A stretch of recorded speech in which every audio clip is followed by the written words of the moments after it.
25 থেকে 30 বছর বয়সটা ভীষণ অদ্ভুত।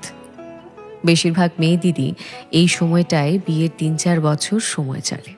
কারোর কারোর হয়তো আবার 1-2 ছোট ছোট ছানাও হয়। হয়তো তখনও সংসারের মায়ার ধাঁধায় কেউ আটকে পড়েনি। তবু হঠাৎ হঠাৎ করে আয়নায় চোখ পড়লে সেই কিশোরী বেলার মতন অনেকক্ষণ তাকিয়ে থাকা আর হয়ে ওঠে না। এ বয়সটা ভীষণ একলা, ভীষণ হিসেবে।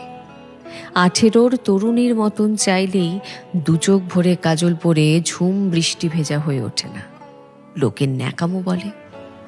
আবার 40-এর মতো সংসারের যাবতীয় সিদ্ধান্তে ঘরের মধ্যমণি হয়ে ওঠা যায় না। এতেও লোকে জেঠিমা বলে। 25 থেকে 30 বছর বয়সটা ভীষণ অভিমানী। হঠাৎ করে মনে হয় যে আগের মতন উথাল পাথাল প্রেমটা আর নেই।